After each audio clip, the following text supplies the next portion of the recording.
Uh,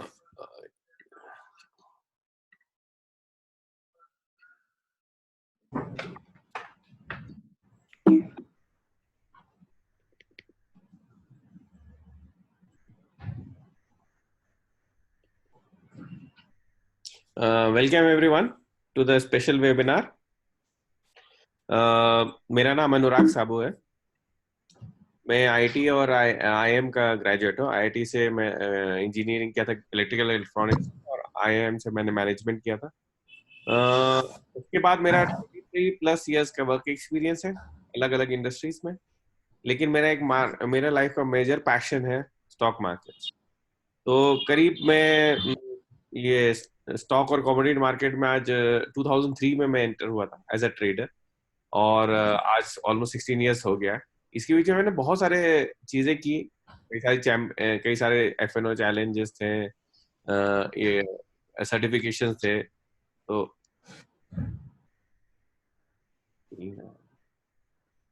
एक minute, screen blank हो गया ना।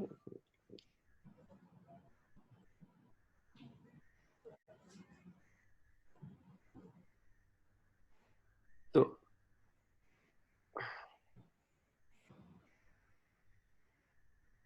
कई सारे एफएनओ चैलेंजेस है, कई सारी चीजें मैंने अचीव की, और कई सारे सर्टिफिकेशन मैंने लिए। स्पेशली एक सर्टिफिकेशन जो इस मार्केट्स के लिए काफी एप्लीकेबल होता है वो है सीएमटी। तो सीएमटी एक सर्टिफिकेशन है। यूजुअली आपको 3 लेवल्स होते हैं। हर सब्जेक्ट का कोई ना कोई जैसे फाइनेंशियल में सीएफपी होता है, वैसे मार्केट टेक्नीशियन के लिए सीएमटी होता है। तो ये यूएस बॉडी अवार्ड करती है। टेबल लेवल्स थे। मैंने इसको 400 डेज में कुछ कंप्लीट किया था, जो कि ऑलमोस्ट शॉर्टेस्ट पॉसिबल टाइम को कर सकता था। बैक टू बैक 3 लेवल्स जो होते हैं।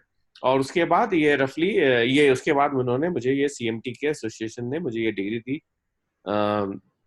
उसके बाद मैंने अभी सीएफटी भी कंप्लीट किया था। ये यूके की बॉडी है, उन्होंने लॉन्च किया था। और फिर मैंने ये यूएस की दूसरी बॉडी है, फाइनेंशियल प्लानिंग से लिंक्ड है, इसका नाम है सीएफपी। उन्होंने मुझे ये भी अवार्ड किया।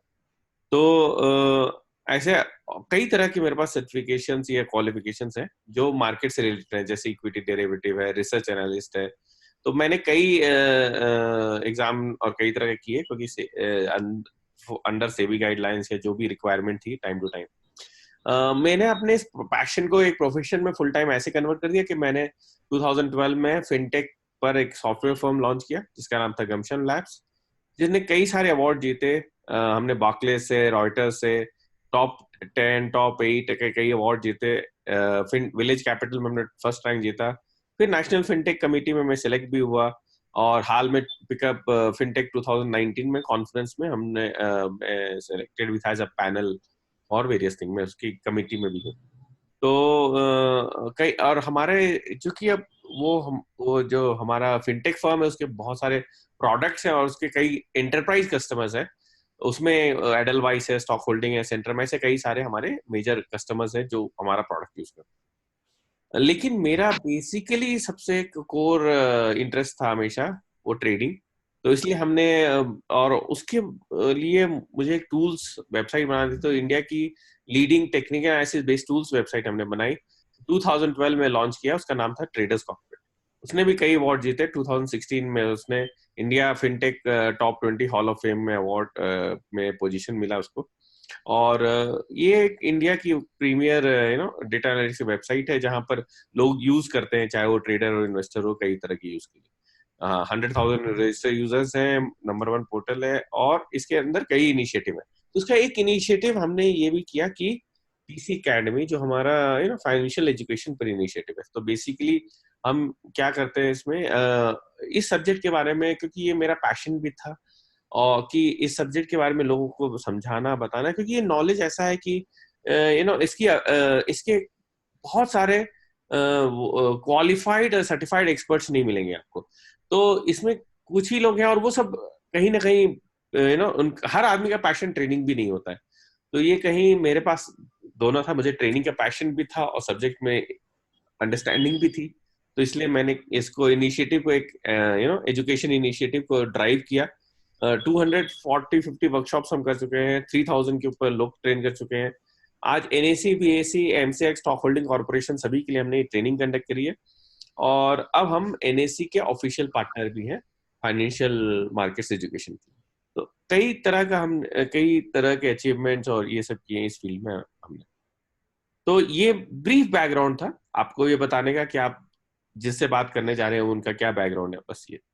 तो आज अब हम अपना जो वेबिनार है, जिस पर्पस से आप आए हैं आज संडे का टाइम निकाल के समझने के लिए, सुनने के लिए, अब हम वो स्टार्ट करते हैं। ये स्पेशल वेबिनार बेसिकली, इसको मैं जब स्टार्ट करता हूँ तो मैं क्या करता हूँ, इसमें पहले आपके बिहाफ में ही आपसे ही कुछ क्वेश्चन पूछता हूँ। मैं आपसे कुछ क्वेश्चन पूछ रहा हूँ। अब देखिए, हम लोग आमने सामने नहीं बैठे हैं, आप वहां बैठे हैं, मैं यहाँ बैठा हूँ, तो ऑब्वियसली आप मुझे नहीं देख पाते, ना मैं आपको देख पा रहा हूँ, लेकिन मैं आपको सुन पा रहा हूँ, आप भी मेरे को सुन पा रहे हैं। तो अब हम इस वेबिनार में हम इसलिए करेंगे कि हम इसमें कुछ क्वेश्चन पूछेंगे। मैं आपसे कुछ क्वेश्चन पूछूंगा, आपके आंसर तो मुझे नहीं मिलेंगे, लेकिन आपको अपने आप में अपने मन में आंसर कर लेना है, ताकि फिर आप देख सकते हैं कि ये आंसर से आपको आइडिया ये है कि क्वेश्चन पूछने से आपको क्लैरिटी आएगी कि आप क्या चाहते हैं, तो या आपको क्या समझना है, उसकी क्लैरिटी के लिए ये क्वेश्चन मैंने पूछ रहा हूँ। तो इसमें पहला क्वेश्चन मेरा है कि आप स्टॉक मार्केट में how do you make money in stock market. क्योंकि बेसिकली ये सब्जेक्ट जो टेक्निक चार्टर मार्केट टेक्नीशियन का या मार्केट टेक्नीशियन का, ये सब्जेक्ट इस टॉपिक से जुड़ा हुआ है, क्योंकि लोग इसको सीखने क्यों आते हैं, क्योंकि हमको स्टॉक मार्केट में पैसा बनाना है। तो आप कैसे पैसा बनाएंगे स्टॉक मार्केट, तो इसमें बहुत सारे आंसर है। लोग बोलेंगे हम हमको हमको सारे, तो इसके मेरा आंसर बहुत सिंपल है। अगर आप स्टॉक मार्केट में दो तरह के डिसीजन लेते हैं, या तो बाई लेते हैं या सेल लेते हैं। आपका डिसीजन करेक्ट होगा तो आपको पैसे मिलेंगे, आपका डिसीजन गलत होगा तो आपका नुकसान होगा। तो आपका डिसीजन करेक्ट कब होगा, जब आप मार्केट के डायरेक्शन को प्रेडिक्ट कर पाए। ऐसा लोग सोचते हैं कि अगर मैं प्रेडिक्ट कर पाऊँ, तो बेसिकली हम क्या बोलते हैं, हम एंटिसिपेट कर पाएंगे। अगर आप मार्केट डायरेक्शन को एंटिसिपेट कर पाएंगे इन एडवांस, तब आप उस पर डिसीजन जो आपका वो राइट होगा। अगर आप एंटिसिपेट करते हैं मार्केट डायरेक्शन अब जा रहा है, तो आपका डिसीजन होगा बाई, सही डिसीजन होना चाहिए बाई। वैसे ही आपका अगर एंटिसिपेशन मार्केट नीचे जाने वाला, तो आपका सही डिसीजन होना चाहिए सेल। क्योंकि पैसे तो आपको तभी बनेंगे जब आप लो में बाई करेंगे, हाई में सेल करेंगे। चाहे आप पहले बाई करें या पहले सेल करें, वो डिसीजन वही डिसीजन है। या आप बाई फर्स्ट करें या सेल फर्स्ट करें, ये क्या करें, क्योंकि आपको कोई भी एक डिसीजन के अंदर बाई भी करना है, सेल भी करना है। बाई फर्स्ट करके सेल बाद में तब करना है जब मार्केट ऊपर जा रहा है, और सेल फर्स्ट करके बाई बाद में करना है जब मार्केट एंटिसिपेटेड है, मार्केट नीचे जा रहा है। अगर आपकी एंटिसिपेशन सही आ गई तो आपको अपने मार्केट में पैसे बना लिए। आपको ये एंटिसिपेशन सही कैसे आएगी, इसके भी लोगों ने अपने अपने फॉर्मूले, तरीके, कुछ कुछ सोच रखे हैं। तो मेरा अगला क्वेश्चन यही है अब, कि अगर आपको पता है कि आप मार्केट के डायरेक्शन एंटिसिपेट कैसे करेंगे, अगर आपको पता है ना कि मार्केट डायरेक्शन एंटिसिपेट करेंगे तो आप सही डिसीजन लेंगे। अब क्वेश्चन ये है कि आप मार्केट के डायरेक्शन को सही कैसे एंटिसिपेट करेंगे। तो मेरा ये क्वेश्चन है कि बहुत लोग सोचते हैं कि मार्केट का एंटिसिपेशन हम ऐसे करेंगे हमको न्यूज मिल जाए। तो ऐसे लोग ऐसे होते हैं जो सुबह उठ के व्हाट्सएप ग्रुप में, मीडिया में हर एंगल से न्यूज खोजते हैं कि आज की न्यूज क्या है, आज की हेडलाइंस क्या है, क्या हमको वो इन्फॉर्मेशन पहले मिल जाएगी या हम उस इन्फॉर्मेशन को यूज कर लेंगे। क्योंकि मार्केट क्यों मूव करेगा, बिकॉज ऑफ न्यूज। तो और बहुत लोग ऐसा बोलते हैं मार्केट क्यों मूव हो रहा है, क्योंकि न्यूज आई है, न्यूज के कारण मूव हो रहा है। तो क्वेश्चन ये है कि अब आप इसमें पैसे कैसे बनाएंगे, क्योंकि सभी को न्यूज अगर एक साथ मिल जाएगी एक ही साथ, तो क्या सभी के पैसे बन जाते हैं। तो उसमें लोग बोलते हैं हम ट्राई करते हैं, हम अर्ली न्यूज मिल जाए, मुझे पहले ही इन्फॉर्मेशन मिल जाए दूसरे लोगों से, तो मैं पैसा बना सकता हूँ, क्योंकि बाकी लोगों को बाद में पता चलेगा। लेकिन मेरा एक क्वेश्चन है कि आपको क्या लगता है कि सबको न्यूज एक ही साथ मिलती है, क्योंकि न्यूज पर आपको पैसा बनाना है, सबको न्यूज एक साथ मिलती है। तो क्वेश्चन ये है, ये रॉयटर्स ने स्टडी की थी। आपको पता ही होगा, रॉयटर्स वर्ल्ड की सबसे नंबर 1 न्यूज डिसेमिनेटिंग एजेंसी है। वो न्यूज पहुंचाती है, इनफैक्ट न्यूज़पेपर को, वेबसाइट को। रॉयटर्स एक इंफॉर्मेशन सोर्स है सबके लिए। तो रॉयटर्स ने खुद ये रिसर्च किया, उन्होंने पता कि बिफोर उनके पास न्यूज आए कंपनी की ऑफिशियल स्टॉक मार्केट में, स्टॉक एक्सचेंज में, उसके पहले व्हाट्सएप ग्रुप में न्यूज आ रही है। और ये उन्होंने रिसर्च किया, उन्होंने कुछ व्हाट्सएप ग्रुप निकाले, उन्होंने कंपनीज निकाली। उसमें कंपनीज थी जैसे डॉक्टर रेड्डीज थी, एक्सिस बैंक था, टाटा स्टील था, महिंद्रा हॉलीडेज था। इन सब के उन्होंने न्यूज देखे, इन सब के न्यूज के इंफॉर्मेशन ऑलरेडी अवेलेबल थे। और जब वो ऑफिशियल रिजल्ट से कंपेयर हुए जो न्यूज अवेलेबल थे, तो बहुत एक्यूरेट थे। जबकि रॉयटर्स के बेस्ट एनालिस्ट लोग के एंटिसिपेशन का भी नहीं था वो। और उसके अलावा लेकिन इसमें व्हाट्सएप ग्रुप में थे, तो उन्होंने ये प्रूव कर दिया अब टेक्नोलॉजी होने के कारण कि ऐसा होता है। और फिर ऑब्वियसली अब ये जब हुआ, उन्होंने ये रिसर्च सेबी को भेजा, सेबी ने इस पर इन्वेस्टिगेशन भी किया है, लेकिन शायद इसमें अभी तक तो कुछ ऐसा आया नहीं है, क्योंकि नहीं तो अभी तक पब्लिक में आ जाता। तो सेबी मतलब, तो बेसिकली ये प्रूव करता है जो एज ओल्ड है, व्हाट्सएप आने के बाद ये पब्लिक, ये प्रूव करना इजी हो गया, क्योंकि आप प्रूव कर सकते हो। व्हाट्सएप के पहले जब ग्रेप वाइन से इंफॉर्मेशन जाती थी तो आप प्रूव भी नहीं कर सकते। इसका मतलब है जो वर्ल्ड में मतलब न्यूज जब आपको रियली में, आप जो न्यूज आप पढ़ते हो, जो मिलती है, जो आपको वो न्यूज सबसे लास्ट मिलती है, क्योंकि पहले तो उन सब पावरफुल लोगों को मिलती है जो उन सब व्हाट्सएप ग्रुप में कनेक्टेड है, फिर प्रॉब्ली रॉयटर्स से उन लोगों को मिलती है जिन्होंने रॉयटर्स को सबसे हाईएस्ट पैसा दिया, फिर ऐसे धीरे धीरे करके आपके न्यूज चैनल में आती है, फिर आपके पास आती है। तो जब तक आपके पास आती है वो न्यूज का जो मेन है, सोर्स है, इंफॉर्मेशन है, वो ऑलरेडी निकल चुका है। तो बेसिकली आपको, आप मार्केट न्यूज से लिंक्ड है, लेकिन आप न्यूज के ऊपर, आपको न्यूज पहले नहीं मिलती है, ये तो बहुत क्लियर है। क्योंकि अगर आपको न्यूज पहले, बहुत पहले मिलती है, तो या तो आपका नेटवर्क बहुत हाई है, नेटवर्क बहुत हाई है, तो ना इधर, हाँ, और हमको सब मालूम है कि हम जो ये सीखने आ रहा है वो कॉमन आदमी, ना उसका नेटवर्क, ना नेटवर्क उस लेवल का होगा कि उसको न्यूज मिलेगी। तो फिर नेक्स्ट क्वेश्चन ये है कि चलो अगर आपको न्यूज मिल भी जाए कोई कारण से पहले, तो क्या फिर भी आप मार्केट प्रोडक्ट मूवमेंट को एक्यूरेटली प्रेडिक्ट कर लेंगे एकदम श्योर शॉट? ये सब देखिए एग्जांपल है न्यूज का। एसबीआई की प्रॉफिट 38% डाउन है, स्टॉक 6% ऊपर। अगर ये न्यूज एक दिन पहले आपको मिलती तो आप यही बोलते, अगर इसका प्रॉफिट नीचे जा रही है तो इस कंपनी का स्टॉक नीचे जाएगा। कोई भी आदमी लॉजिकली ऐसे अराइव करता है, क्योंकि शेयर होल्डर को कोई अच्छा नहीं लगता कि आपकी कंपनी लॉस करती है या आपकी कंपनी का प्रॉफिट नीचे जाता है, किसी को भी अच्छा नहीं लगता। लेकिन ये स्टॉक उल्टा गया, स्टॉक ऊपर गया 6%, जबकि प्रॉफिट लास्ट क्वार्टर से नीचे थी, हायर प्रोविजन थे, बैड लॉन्च था। तो ऐसा हुआ, ये 11 नवंबर को हुआ। उसके 5-6 दिन के बाद सन फार्मा की एक और न्यूज आती है, इसमें स्टॉक 5% नीचे जाता है और इसमें 59% प्रॉफिट ड्रॉप था। तो यहां पर ये लॉजिकल था, लेकिन वहां लॉजिकल नहीं था। तो ऐसे अगर आप रूल बनाओगे तो आप देखोगे कई बार, और अभी हाल में कितने सारे ऐसे एग्जांपल है जहां कई बार रिजल्ट अच्छे हैं लेकिन स्टॉक नीचे जा रहा है। ये मारुति का था, ये 26 जुलाई को मारुति ने अपना all time high profit generate किया और स्टॉक वहां ऑल टाइम हाई से नीचे आ गया। तो क्वेश्चन ये है कि न्यूज और markets, they are linked, but ऐसा नहीं है कि वो आप उसको इजीली प्रेडिक्ट कर सकते हैं। ना आपको न्यूज एडवांस में मिलती है, मिल भी जाए तो आप उसके ऊपर सक्सेसफुली कंस्टेंटली ट्रेड करना इम्पॉसिबल जैसा है। तो क्वेश्चन ये है कि ये दोनों, इसलिए अगर आप न्यूज को निकाल दें तो आम आदमी, जो नॉर्मल आदमी होता है, वो तो, क्योंकि वो तो अभी तक मीडिया न्यूज और सबसे है, फिर सेकंड वो क्या करता है, अगर न्यूज नहीं देख सकता, हेडलाइन नहीं दे सकता, तो वो फिर क्या करता है, व्यूज जाता है जो एक्सपर्ट लिख रहे हैं, क्योंकि यही सब मीडिया उनको व्यूज भी देती है। ब्रोकर्स है, मीडिया है, टीवी है, इंटरनेट है, सब तरह से व्यूज मिल रहे हैं, लोगों के व्यूज, ये ऐसा करना ठीक रहेगा, ऐसा करना ठीक रहेगा। तो मेरा क्वेश्चन अब ये है कि आप क्या अपने मार्केट मूवमेंट को प्रेडिक्ट कर सकते हो एक्सपर्ट ओपिनियन और व्यूज के ऊपर? क्योंकि न्यूज तो आपका पर नहीं चल रहा है, तो आपके पास बच गया व्यूज। तो आप मीडिया पर जो व्यूज आती है उस पर ये मार्केट मूवमेंट प्रेडिक्ट कर सकते हैं। अब ये एग्जांपल्स है कुछ। आईसीआईसीआई बैंक रैली हुआ वैल्यू बाइंग से, एनालिस्ट ने देखा 40% अपसाइड हो गया 12 मंथ्स।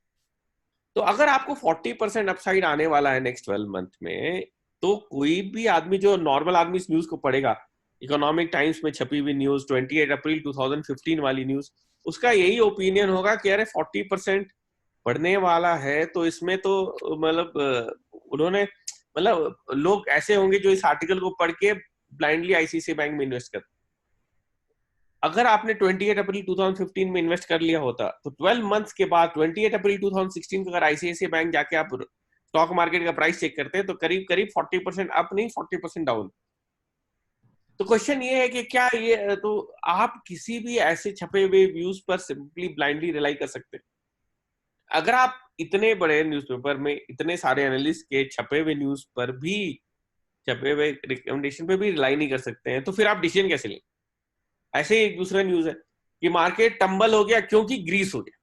तो अब ग्रीस, अब ये आर्टिकल या इसके रिलेटेड आर्टिकल कितना प्रूव करेंगे कैसे वर्ल्ड इकोनॉमी और ग्रीस के कारण मार्केट अफेक्टेड। ये 25 जून को ये न्यूज आई, उसके एक वीक के बाद न्यूज आती है 5 6 जुलाई को, ignoring Greece market is up. तो मतलब वही ग्रीस जो एक हफ्ता पहले मार्केट के लिए अच्छा नहीं था, अभी 10 दिन के बाद मार्केट के लिए, अभी मार्केट इग्नोर नहीं करता। तो सडनली अब यहाँ पर लॉजिक ये एक्सप्लेन किया जाएगा कि ग्रीस का तो कंट्रीब्यूशन ही नहीं है इंडियन इकोनॉमी में, क्या जरूरत है ग्रीस से, क्यों अफेक्ट होना चाहिए, Greece is not so important for अस।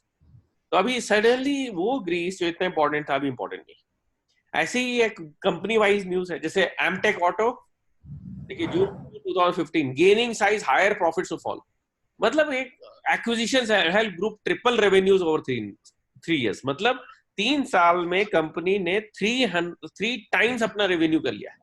और अभी रिसेंटली कंपनी ने क्या अनाउंस किया है, जापान बेस्ड कंपनी को एक्वायर किया है। ये कंपनी किसको सप्लाई करती है, इसका मेजर कस्टमर जापानीज ही है, मारुति है। ये गेनिंग साइज है, हायर प्रॉफिट्स ऑफ फॉलो, तो अगर ये स्टॉक 200 का है तो ये 600 जाएगा, 400 जाएगा, ऐसे न्यूज। और यही स्टॉक ये जून 2015 को है, आप 3 महीना बाद जाके देखो, अगस्त 2015, जून जुलाई अगस्त, 2.5 months नहीं हुआ, stock tanks 50% 2 days, hit 6 year low, stock is under pressure, ये वो, मतलब आप सडनली आप बोलोगे क्या हो गया स्टॉक, 2 महीने पहले तो higher profits, acquisition, higher profits of follow, और suddenly 6 year hit low, 50% 2 days। तो ये क्या है, ये रैंडम है? तो मेरा ये क्वेश्चन है कि सडनली ये जो स्टॉक ऊपर जाते हैं नीचे जाते हैं, अब आप देखो लो, अगर आप व्यूज पर डिपेंड करते हैं तो आप क्या कर सकते थे। अब ये देखिए, ये एक्चुअली एक स्टडी है, वर्ल्ड्स ग्रेटेस्ट इन्वेस्टर्स पर स्टडी हुई थी कि उन्होंने कैसे रिटर्न बनाए, क्या मेथड यूज किया, कितने रिटर्न बनाए। ये टॉप 50 है, इसमें आपको जॉर्ज सोरोस में मिल जाएगा, कुछ नाम जो आपने सुने होंगे। एक नाम तो हर आदमी ने ऑलमोस्ट सुना हुआ इस फील्ड में, जिसका नाम है वॉरेन बफेट। वॉरेन बफेट भले फर्स्ट रैंक में नहीं है, लेकिन अगर आप उसकी लॉन्गेविटी देखें, उन्होंने 23% रिटर्न पर एनम जनरेट किया 54 ईयर्स। तो लॉन्गेविटी में उनका कोई बराबरी नहीं है, one of the best investors world के रह चुके हैं। तो अगर आप इसका स्टडी करेंगे तो आपको लगेगा वाह, वॉरेन बफेट से अच्छा कोई इन्वेस्टर नहीं। और अगर आप, अब मैं आपसे पूछता हूँ लोगों से क्वेश्चन, ये सब बड़े इन्वेस्टर्स है जैसे वॉरेन बफेट, उन्होंने इतना रिटर्न करा, ये क्या शॉर्ट टर्म ट्रेडिंग करते हैं क्या, डेरिवेटिव्स यूज करते हैं क्या, फ्यूचर्स एंड ऑप्शंस में डील करते होंगे क्या? तो 90% लोगों का यही कहना रहता है कि नहीं नहीं, ये लोग तो बाई करते हैं, लॉन्ग ड्यूरेशन के लिए होल्ड करते हैं, ये सब करते हैं, मतलब उन्होंने बहुत सारी ओपिनियन बनी हुई।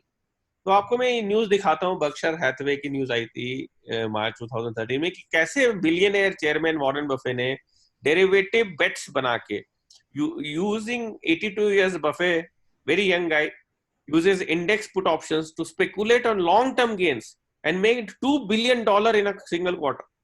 अभी रिलायंस का 1-2 दिन पहले उसकी रिजल्ट आया है, रिलायंस ने 10,700 crores किया है, जो कि one of the highest profit all time है। रिलायंस का कोई भी क्वार्टर का हाईएस्ट प्रॉफिट है लास्ट क्वार्टर में रिलायंस का, लेकिन वो भी $2 billion नहीं है। मतलब इस बंदे ने ऑप्शन ट्रेडिंग करके इंडिया की लार्जेस्ट प्रॉफिटेबल कंपनी से ज्यादा प्रॉफिट कर लिया एक क्वार्टर में, और gains on derivatives made so much. अब पॉइंट ये है, तो ऑब्वियसली छोटा मोटा लेवल का तो ऑप्शन ट्रेडिंग हुआ नहीं होगा ना $2 billion के प्रॉफिट बनाने के। पॉइंट ये है कि लोगों के बहुत सारे एंटिसिपेशन होते हैं, वॉरेन बफे ऑप्शन ट्रेडिंग करता है तो वॉरेन बफे भी ऑप्शन ट्रेडिंग करता है। तो क्वेश्चन ये है कि बहुत सारी बातें जो हम लोग मीडिया में सुनते हैं, व्यूज सुनते हैं, वो हम लोग अपने इंटरप्रिटेशन से समझते हैं और इसको हम लोग कैरी करते हैं, और बहुत बार वो रियलिटी नहीं होती। ऐसे ही बहुत सारे हैं। दूसरा, अगर और भी आपको बताता हूँ, ये जो टॉप 10 है, ये कौन है, उसी लिस्ट जो उसमें 25th नंबर वॉरेन बफे था, उसमें टॉप 10 इन्वेस्टर्स ये हैं। अगर आप इसमें कुछ नाम देखोगे, जैसे ब्रूस कॉर्नर है, ये वो, इसमें कई सारे ऐसे लोग हैं जो प्योर वैल्यू इन्वेस्टिंग नहीं करते हैं। इनफैक्ट इसमें ऑलमोस्ट सारे के सारे वैल्यू इन्वेस्टिंग नहीं करते pure form, they do a mixture of various kind of strategy. तो आप देखोगे तो उसमें बहुत लेवल तक वो डेटा और क्वांटिटेटिव टेक्निक यूज करते हैं, या जिसको हम आपकी लैंग्वेज हम बोल सकते हैं टेक्निक, ऐसी टेक्निक यूज करते हैं जो रिटर्न, ये रिटर्न पर एनम है, और ये पीरियड है ब्रैकेट में जो डिलीवर हुआ है। तो जो हाईएस्ट लेवल वाले हैं, जो वॉरेन बफेट से भी कई माइलस्टोन आगे हैं, उन्होंने बहुत सारी ऐसी टेक्निक यूज की है और क्वांटिटेटिव और टेक्निकल टेक्निक यूज की है, जिसके कारण उन्होंने ये रिटर्न जनरेट किया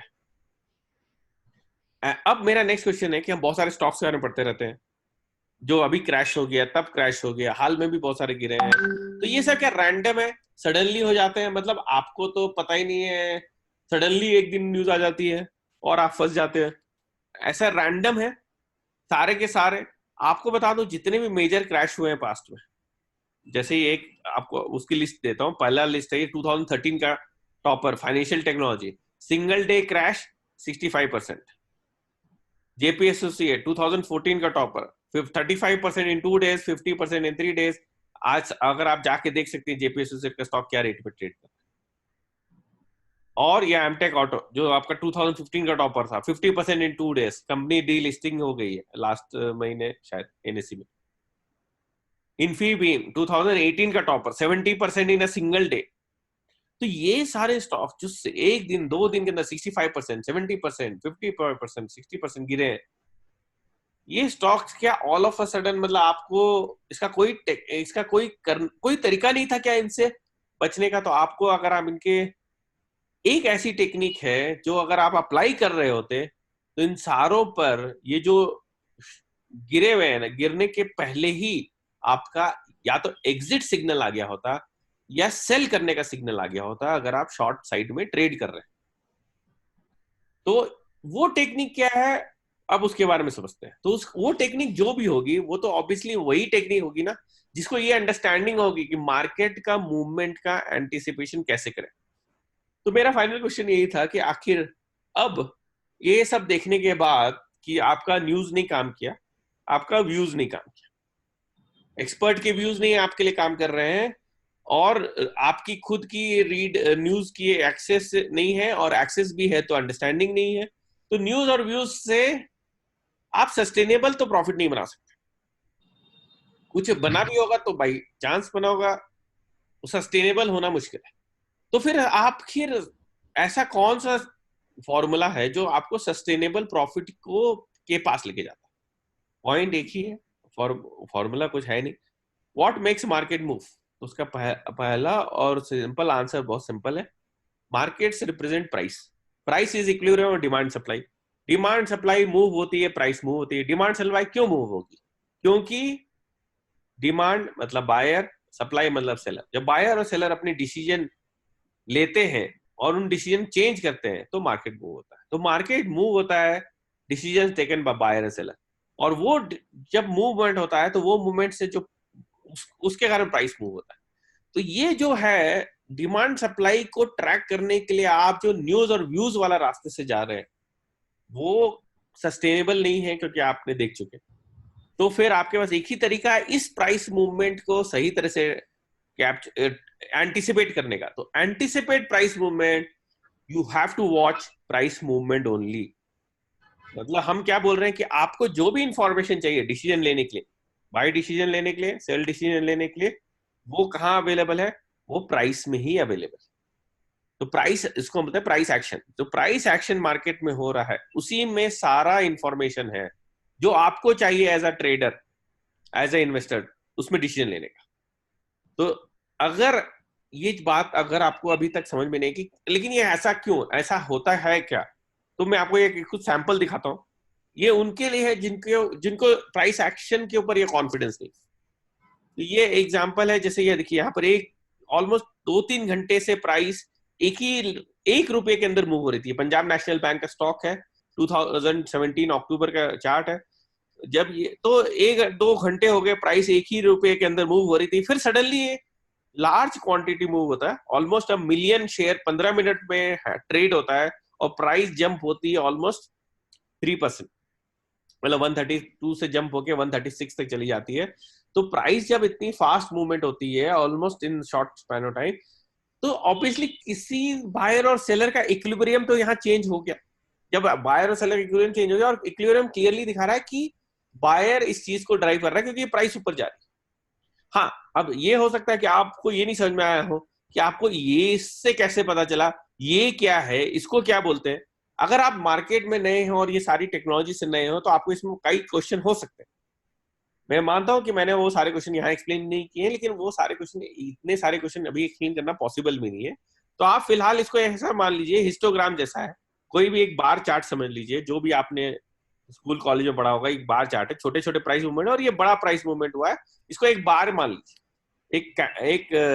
हम लोग इसको बुलिश कैंडल बोलते हैं टेक्निकल लैंग्वेज में, लेकिन अभी आपको अगर वो लैंग्वेज नहीं मालूम है तो आप इसको ये समझ लीजिए, एक लंबा ग्रीन बार दिखा रहा है कि एक बायर का डोमिनेंट है। और ये जब हुआ, अगर आपने यहाँ पर एक एक वो बाई डिसीजन ले लिया होता 136 के आसपास, तो ये स्टॉक 136 से बढ़ के 220 पहुंचने में इसको एक दिन 1 घंटे लगा।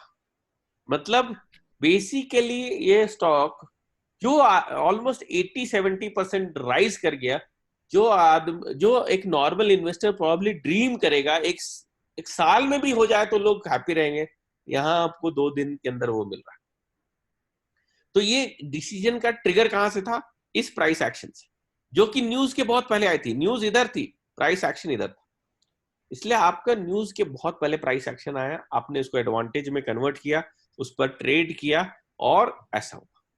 एक दूसरा एग्जांपल है डाबर का, यहां पर भी प्राइस एक्शन हो रहा है, सडनली प्राइस स्पर्ट होती है, जंप होती है, एक स्मॉल रेंज में मूव हो रहा था, यहां पर वो एक स्ट्रांगली मूव होती है, करीब करीब यहां भी जंप करती है, और ऑलमोस्ट 5-6 रुपीज यहां से मूव होती है, 325 से 326, ऑलमोस्ट 6 रुपीज, ऑलमोस्ट 2% के आसपास मूव होता है, और ये सिर्फ 5 मिनट के अंदर 500,000 शेयर्स का वॉल्यूम होता है, और ये सडनली जंप होता है। तो ये क्लियरली अगेन एक एग्जांपल है कि कैसे प्राइस एक्शन कुछ एंटिसिपेट कर रहा है जो प्राइस एक्शन होने वाला है, जो फर्दर होने वाला, जो प्राइस मूवमेंट होने वाली है।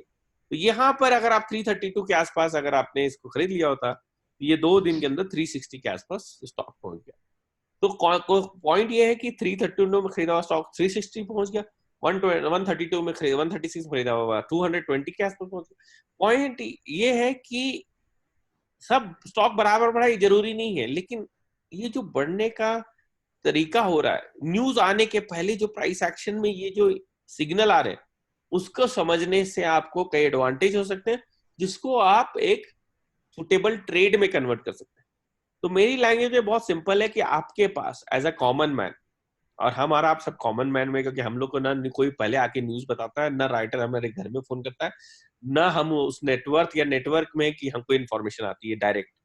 इसलिए हमारे पास सही तरीके से ये जानने के लिए कि सप्लाई डिमांड का इक्विलिब्रियम किस तरफ जाने वाला है, एक ही ऑलमोस्ट डायरेक्ट और एक्सेसिबल मेथड है, वो है प्राइस एक्शन। और प्राइस एक्शन को अगर आपको अभी तक नहीं समझ में आया तो मैं कुछ और बहुत सारे एग्जांपल्स, ये नेक्स्ट एग्जांपल देखिए। ये यहाँ पर प्राइस मूवमेंट नीचे गई, बाउंस हुई, फिर नीचे गई, और उन्होंने अपना सपोर्ट तोड़ दिया और ये इसके नीचे चलेगी। अब ये सपोर्ट क्यों है, ये रेजिस्टेंस क्यों है, ये पैटर्न क्या है? ऑब्वियसली यही तो टेक्निकल एनालिसिस के सारे सब्जेक्ट के सारे पॉइंट्स है जो आपको सीखने हैं। तो स्टडी ऑफ प्राइस एक्शन जो आप सीखोगे उसके अंदर ही सारा कवर होगा। लेकिन अगर आपको ये पता रहता हो तो ये सिग्नल आपके लिए, अगर कोई भी टेक्निकल ऐसे हो जाए और आप उसको दिखाएं तो ये बोलेगा ये यहाँ पर सेल सिग्नल है, शॉर्ट का सिग्नल। और अगर ये सेल है तो देखो यहां से जब गिरा तो यहां से फिर वो रिकवरी नहीं हुआ, वो गिरते चला गया। सिमिलरली ये यहां से प्राइस रिवर्स होती है, ऊपर में रेजिस्टेंस है, और यहां से रिवर्स होती है, ये बेरिश कैंडलस्टिक पैटर्न बनाता है। और इसके कई, अगर आपको इसके नाम नहीं पता है तो ऑब्वियसली है, क्योंकि ये आपने स्टडी नहीं किया है। तो जब आपको स्टडी करना होगा तो इसी के लिए तो ये सब्जेक्ट और ये डिजाइन किया हुआ वर्कशॉप आपको समझाने के लिए। तो ये जो बेरिश कैंडलस्टिक पैटर्न है, एक इंपॉर्टेंट रेजिस्टेंस लेवल से जब ये रिवर्स हो रहा है तो अगेन ये एक शॉर्ट सिग्नल बनता है, ये एग्जिट सिग्नल बनता है। तो अगर आप 75 में एग्जिट कर गए होते तो आप बहुत आराम से रहते हैं, अगर क्योंकि अगर आपने वहां एग्जिट नहीं किया है तो ये स्टॉक गिर के 20 और आज 10 के नीचे है, सिंगल डिजिट में। सिमिलरली ये एमटेक ऑटो का चार्ट है, क्लियरली 150 के आसपास इसका एक सपोर्ट था जो कि बहुत क्रिटिकल था, और जब वो ब्रेक हुआ एक बेयरिश फॉर्मेशन के साथ अपना इंटरमीडिएट नया ट्रेंड बनाते हुए ब्रेकडाउन हुआ, तो वो एक 10 दिन के अंदर 150 से 20 रुपीज में पहुंच गया और आज ऑलमोस्ट जीरो हो गया। तो क्वेश्चन ये है कि ये चीजें जो आप देख रहे हो या समझ रहे हो, ये जो आप चार्ट में देख रहे हो, ये सिग्नल, ये फॉर्मेशन, ये पैटर्न, ये सपोर्ट, ये लेवल, ये समझना, ये एक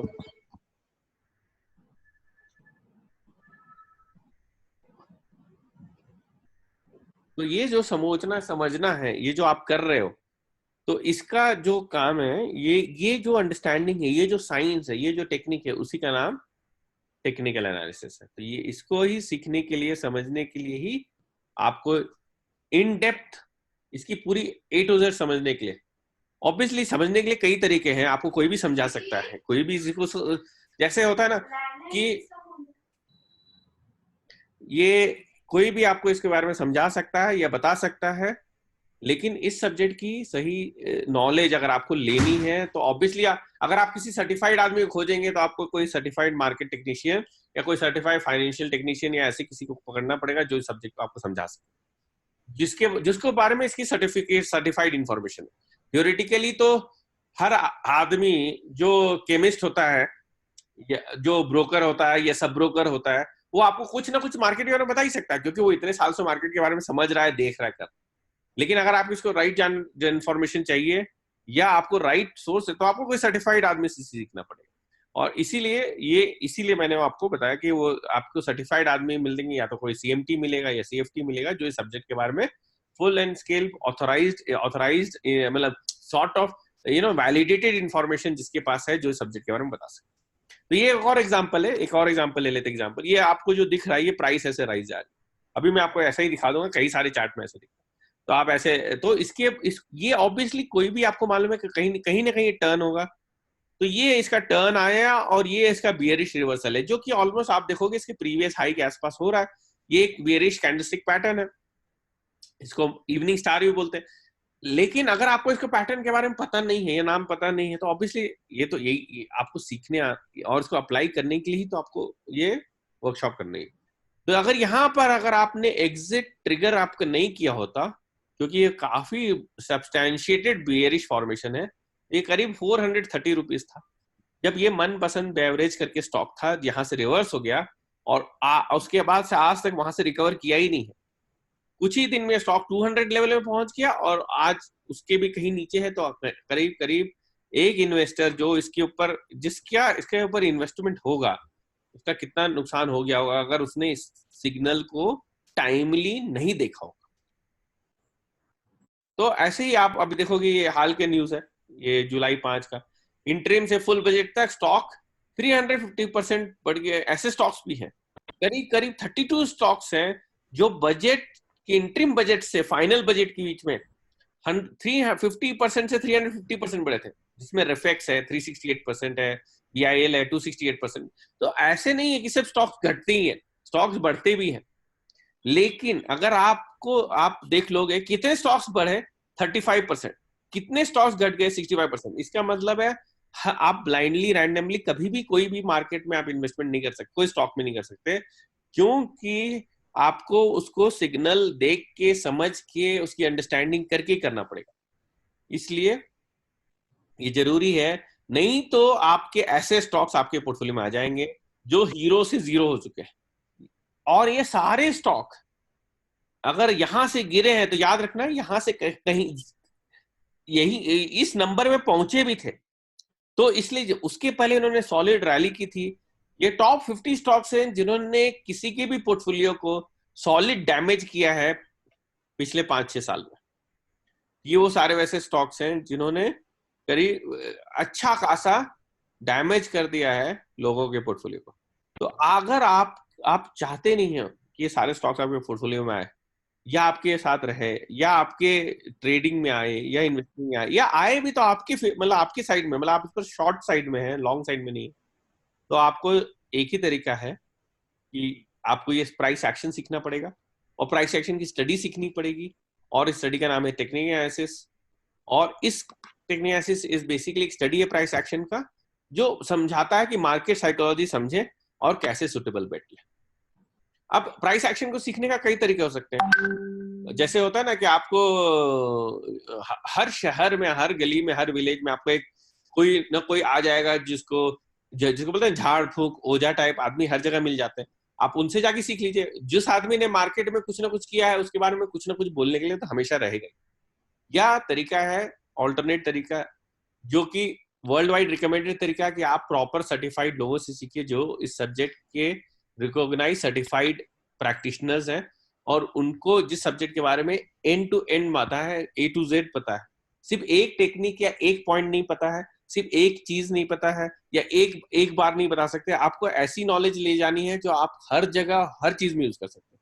क्योंकि टेक्निकल एनालिसिस ऐसा नॉलेज है ना कि वो आप कहीं भी और कितनी भी जगह यूज कर सकते हैं। जैसे ये, और ये एक साइंस है, अगर ये साइंस नहीं होता तो इसके सिग्नल को जनरेट करने की कैपेसिटी, या इसके बारे में ये इसको इसको आप सिर्फ पेपर में देखोगे, कभी रियलाइज नहीं करोगे। तो अब मैं आपको सिग्नल दिखा रहा हूँ जो सिर्फ ऐसा नहीं कि यहाँ पर हुआ और सिर्फ यहीं पर रह गया। ये CAPF एक स्टॉक है, ये यहाँ से गिरा, ये रिवर्स हुआ, आपको दिख रहा है प्राइस बड़ी सी कैंडल से लंबी सी बड़ी है, हाई वॉल्यूम बड़ी है, 3:30 क्या 3 o'clock के आसपास हुआ था, और उसके बाद ये इतना बढ़ गया, इसका उसके बाद ये हुआ तो ये 7:30 7:60 2 घंटे इधर पहुंच गया। और ये डाबर है एग्जाम्पल, ये भी ऐसे गिर के यहाँ से यहाँ 332 बन गया, और ये 3 से 60 पहुंच गया। ये भी एग्जाम्पल भी मैंने पहले दिखाया था। इन दोनों के अलर्ट रियल टाइम में इनबॉक्स में आए थे। ये मेरा खुद का पर्सनल इनबॉक्स है जिसके अंदर देखिए high volume price breakout CAPF 735 3110 Dabur 300। तो ये सब वो ऐसा नहीं है, अगर ये साइंस नहीं होता तो मैं इसको प्रोग्राम नहीं कर सकता, इसका स्क्रीनर नहीं बना सकता, इसको स्क्रीन नहीं कर सकता, ये मुझे अलर्ट नहीं भेज सकता, ना मैं ये स्टॉक मैं ट्रेड कर रहा था, ना मैं इसको देख रहा था, लेकिन ये अलर्ट मुझे स्कैनिंग से आ गया। तो ये दिखाता है ना कि टेक्निकल एक साइंस है। अगर आप साइंस सीख जाए तो फिर आप स्कैनिंग टूल्स या स्क्रीनिंग टूल यूज करके सारे अलर्ट जनरेट करके इस पर लाइव ट्रेड करके एग्जाम्पल कर सकते हैं। और ऐसे बहुत सारे हैं, मैं आपको ऐसे कई सारे एग्जाम्पल दिखा सकता हूँ जो लाइव एग्जाम्पल्स हैं जो ये दिखाते हैं। चलिए मैं आपको अपने वो टेलीग्राम ग्रुप में ले चलता हूँ। ये मेरा टेलीग्राम ग्रुप है, ये मेरे सेलेक्टेड उन लोगों के लिए है जो मेरे ट्रेनीज रह चुके हैं, और अब उन्होंने मेरी मेंटरशिप का वो उन्होंने एक एक्स्ट्रा मॉड्यूल लिया हुआ है जिसका आपको सेपरेट फीस लगता है, जिसके साथ सॉफ्टवेयर मेंटरशिप सब एक साथ इंक्लूडेड है। तो ये बेसिकली इसमें क्या होता है कि तो बेसिकली अगर आप देखोगे 20 ये देखो ये वर्कशॉप 24 का अक्टूबर का 1521 का मेरा स्क्रीनशॉट है, इसमें जूम करता हूं।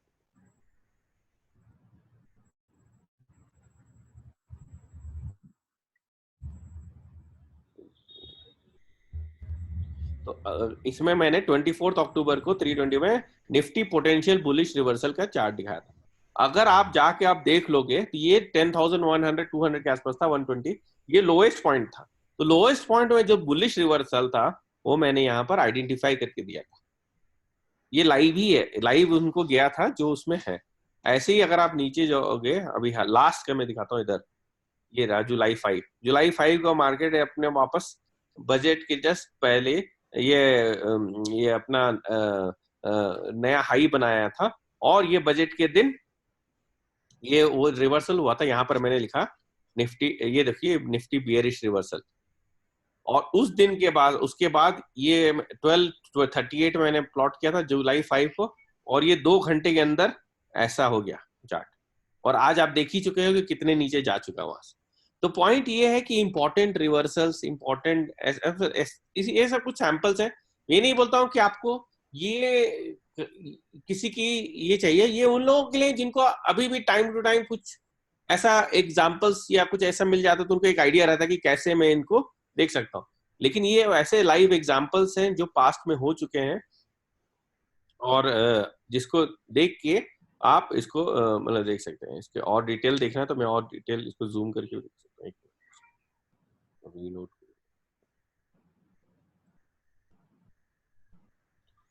तो पॉइंट ये है कि शायद आपको ये स्क्रीन नहीं दिखी होगी, एक मिनट शायद न्यू शेयर में, हाँ नहीं दिख रही है ना, डेस्कटॉप आपको दिख रहा है। ठीक, तो मैं वापस जाता हूँ प्रेजेंटेशन में।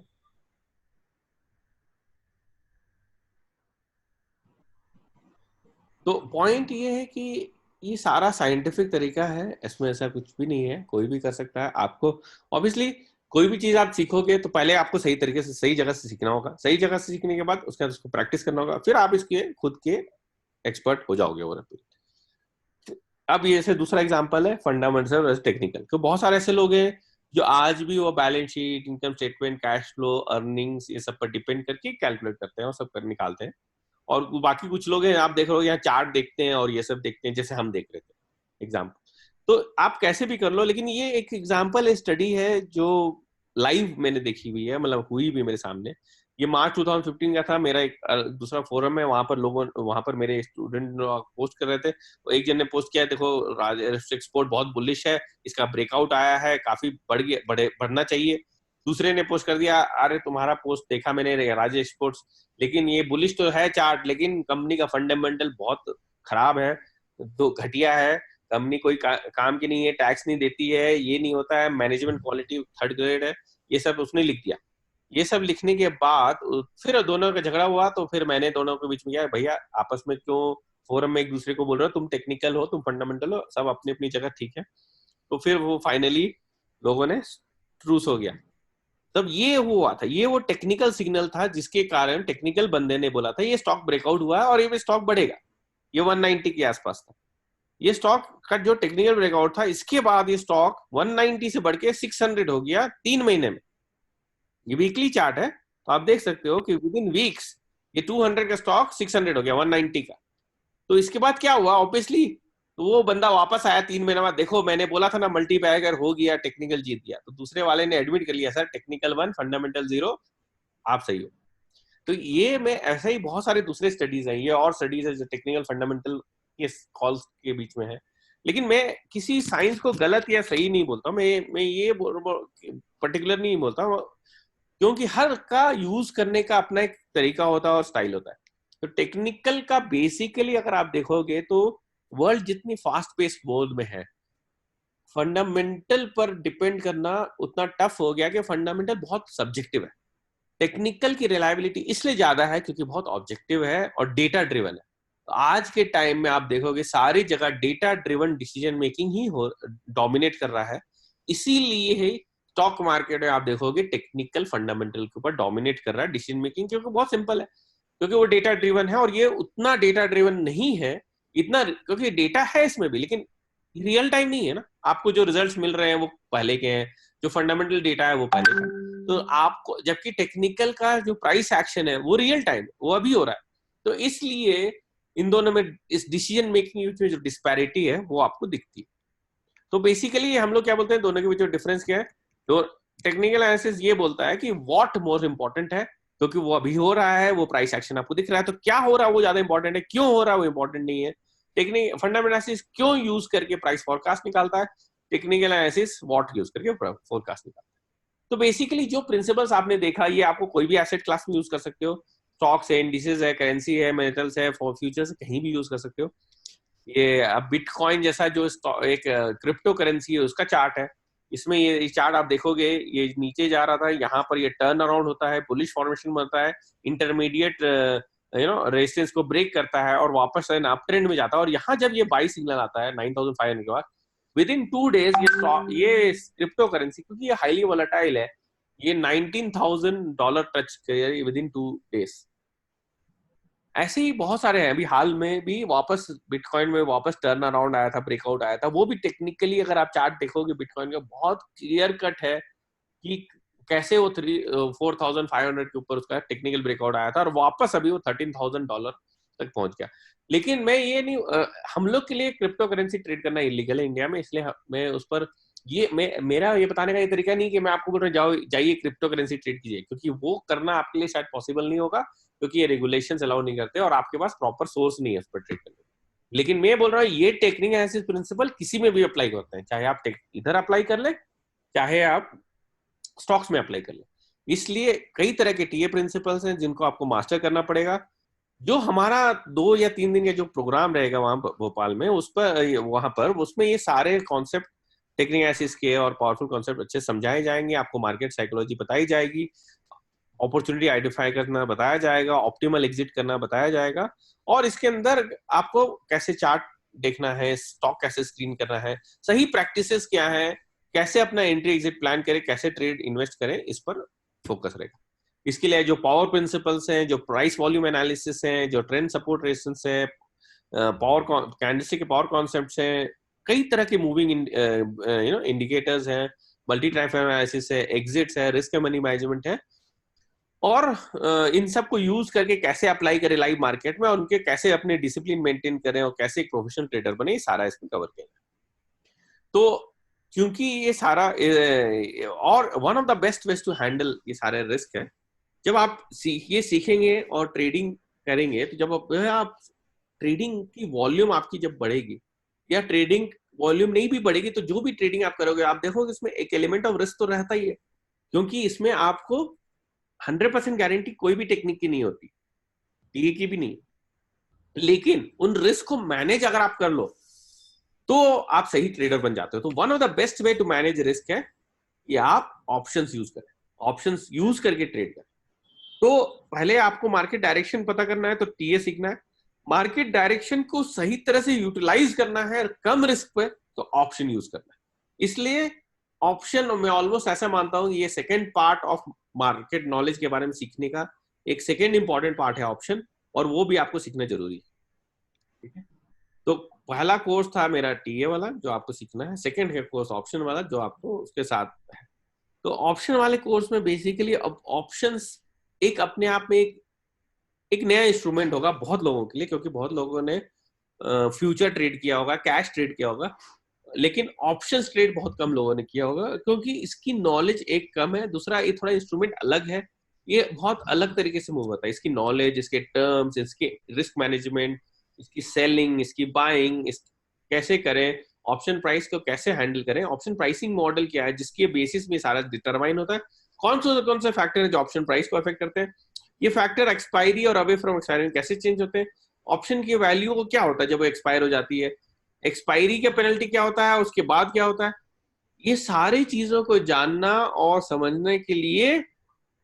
और ऐसा भी हो चुका है जिसके पास नॉलेज नहीं थी उसने 5 मिनट के अंदर बहुत बड़ा बड़ा लॉसेस भी किए हुए, वो आपको मालूम होना चाहिए। इसलिए नॉलेज में इन्वेस्टमेंट इज बेस्ट इन्वेस्टमेंट, ये आप हमेशा मान के चलिए। ये इसलिए इसमें याद रखिए कि अगर आप यहाँ पर कॉर्नर्स कट करेंगे तो मार्केट जब आपको कट कर देगा ना, तो उससे बहुत ज्यादा नुकसान हो जाएगा। इसलिए इसमें आपको होल्ड करना है, ये स्क्वायर ऑफ करना है, उनको फेयर प्राइस कैसे निकाले, राइट स्ट्रैटेजी क्या है डिफरेंट सिचुएशन के लिए, ये सारी टेक्निक्स कवर होगी ऑप्शन वर्कशॉप में। तो ये ऑप्शन वर्कशॉप बहुत सारे ऐसे कॉन्सेप्ट्स हैं, डेरिवेटिव एनालिसिस है, स्ट्रैटेजी है, डेटा है, ग्रीक्स हैं, उसके पर कैसे ट्रेड करें, एक्सपायरी में कैसे ट्रेड करें, अलग अलग टाइप की स्ट्रैटेजी क्या बनाए, कैसे जनरेट करें इनकम, कैसे सेलिंग कहाँ करें, और इसकी 5 स्टेप मेथोलॉजी क्या है जिससे आप सही ऑप्शन स्ट्रैटेजी निकाल पाए और यूज कर पाए। इसमें मैं आपको एक बहुत मेरी एक इंटरेस्टिंग ऑप्शन ट्रेडिंग स्ट्रैटेजी है जिसको मैं बोलता हूँ low risk high reward strategy. वो low risk high reward strategy के सही ट्रेड कैसे पिकअप करें, ये कुछ सैंपल है कि यहाँ पर अराउंड एक बाई ट्रिगर है, यहाँ पर ये 1700 का कॉल ऑप्शन है, ये 27 जुलाई को एक्सपायर हो रहा था, तो ये ट्रेड हम कर रहे हैं 27 जुलाई को 10:15 बजे। यहाँ पर ये 6 रुपए में ट्रेड कर रहा था, अगर आपने यहाँ बाई कर लिया होता तो ये शाम तक ये 35 रुपीज पहुंच गया। 6 रुपए का ऑप्शन 35 रुपीज, मतलब ऑलमोस्ट 6 टाइम्स हो गया, 600% राइज हो गया। तो बेसिकली ये जो ऑप्शन है ये इतना, ये अगर आप देखोगे तो इसका रिस्क सिर्फ 6 रुपीज था, लेकिन इसका पोटेंशियल रिवॉर्ड ऑलमोस्ट 5:1 था। तो ये हाई रिस्क लो रिस्क हाई रिवॉर्ड स्ट्रैटेजी का पर्पस ही यही है कि ऐसे ऑप्शन स्ट्रैटेजीज या ऐसे ऑप्शन ट्रेड्स निकाल के दे जिस पर ऐसा हो सके। और ऐसे कई एग्जांपल, ये निफ्टी का एग्जांपल है, 4:1 का ट्रेड है। तो ऐसे 5:1 4:1 इस टाइप के ट्रेड कैसे पकड़े ऑप्शन यूज करके, वो सीखना भी ऑप्शन स्ट्रैटेजी का पार्ट है।